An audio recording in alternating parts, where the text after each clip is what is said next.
Welcome back. So the paper's dry now, so what I wanted to show you real quick is that you can either take an eraser or just your fingers and just take off those little crumbs. They actually sometimes leave a really neat pattern in the paper, so it's kind of fun.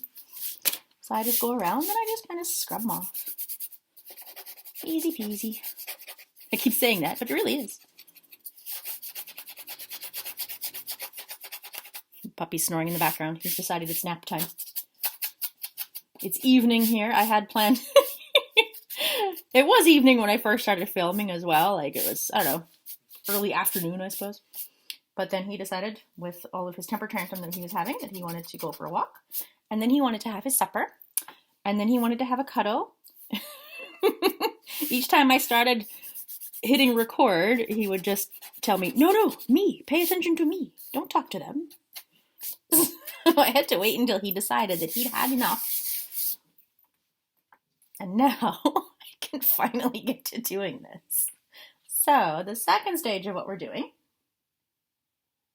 I have my beverage, a little bit of water with lemon in it. And so what we can start doing,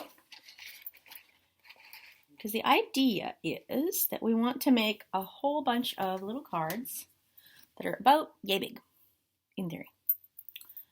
So we will go, they're almost an Accio-sized card, very nearly. And I do like some of the colors that end up transferring on the backs of them and stuff, so that's part of the reason why I like to leave it blank on the back, is because sometimes you get interesting patterns that end up happening. So I go along, and like I said, I'm going to show you two different ways you can do it. If you like a nice clean edge, some people really love a good clean edge, then you can cut it and just do your fold and then just cut along your fold. If you have a paper cutter, it makes life much simpler, but most of us only have scissors, so I'm doing scissors. Also because I don't have a paper cutter. Boop. So you can do something like that. Or if you like, I sometimes cut, I sometimes rip. It just depends on my mood, really, at the time. Sometimes ripping just feels good. That little bit of destructive nature gets to come out and enjoy itself.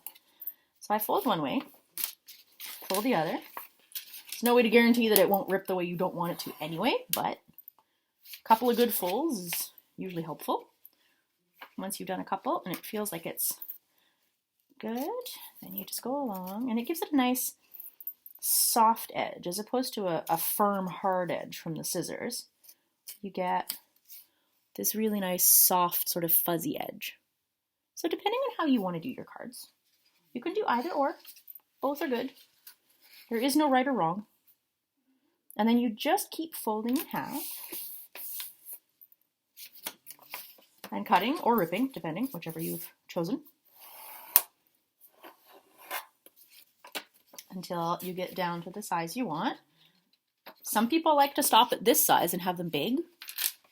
I like them more pocket size. Like if you're going to have them, you know, sitting somewhere where you can look at them all the time, then this size is great because you can really write poetry or anything you want on the back. But I usually like this size because, and I'll show you how to make a little envelope for them too, so you can have something to tuck them into if you want. That'll probably be one of the last videos.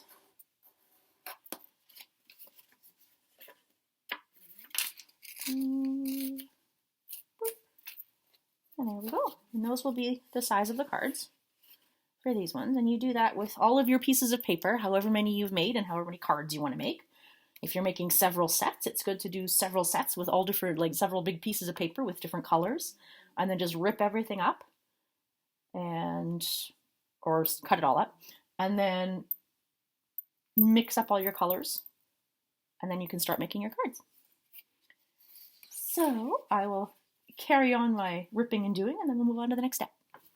See you soon.